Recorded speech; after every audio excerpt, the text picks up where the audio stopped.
Mekanisme ekspor produk sawit. Perusahaan swasta, R&D pembibitan adalah penelitian dan pengembangan bibit sawit. Perkebunan swasta adalah bibit sawit yang telah dikembangkan, ditanam di perkebunan swasta. Pabrik kelapa sawit adalah tandan buah segar atau TBS dari perkebunan diproses menjadi crude palm oil atau disingkat CPO dan produk turunannya pabrik kelapa sawit. Pengepul 2 atau 3 tingkat. Produk sawit dikumpulkan oleh pengepul yang biasanya memiliki beberapa tingkatan sebelum dijual ke distributor atau langsung ke pelanggan. 2. Perusahaan BUMN. 1. Pusat Penelitian Kelapa Sawit berfokus pada penelitian dan pengembangan kelapa sawit termasuk bibit unggul dan teknologi pengolahan.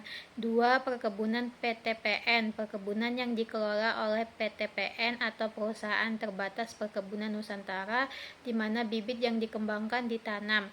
3. Pabrik kelapa sawit. Pengolahan TBS dari perkebunan menjadi CPO dan produk lainnya di pabrik milik PTPN. 4. PT KPBN. PT Harisma Pemasaran Bersama Nusantara yang bertanggung jawab atas pemasaran produk sawit dari BUMN ke pasar domestik maupun ekspor. Selanjutnya yaitu aliran material, finansial, dan informasi. Aliran material berwarna hitam menggambarkan jalur distribusi fisik produk sawit dari perkebunan, pabrik, pengepul, hingga distributor dan pelanggan.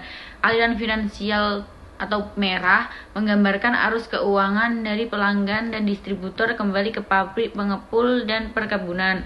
Aliran informasi biru menggambarkan pertukaran informasi di sepanjang rantai pasok dari penelitian, produksi, hingga distribusi. Yang selanjutnya ada tahapan ekspor. Yang pertama, produksi dan pengolahan. TBS dihasilkan dari perkebunan kemudian diproses menjadi CPO di pabrik kelapa sawit. Yang kedua ada pengumpulan. Pengepul mengumpulkan CPO dari berbagai pabrik untuk dikonsolidasikan. Yang ketiga ada pemasaran. PT KPBN untuk BUMN atau distributor untuk perusahaan swasta melakukan pemasaran produk baik untuk pasar domestik maupun ekspor. Yang terakhir ada distribusi dan ekspor. Produk dikirim ke distributor atau langsung diekspor ke pasar internasional. Oke, baiklah teman-teman sekalian, dengan pemaparan materi yang telah disampaikan oleh teman-teman saya sebelumnya, saya akan melanjutkan untuk membacakan kesimpulan dari materi yang telah disampaikan oleh teman-teman saya, yaitu dengan memahami penjelasan teman-teman saya di atas atau ini, kita dapat melihat bagaimana produk sawit dari perkebunan, baik yang dikelola oleh perusahaan swasta atau pribadi maupun BUMN, diproses dan didistribusikan hingga mencapai pasar domestik maupun internasional. Aliran material, finansial, dan informasi sangat penting dan memastikan kelancaran operasional dan kesuksesan untuk ekspor produk sawit.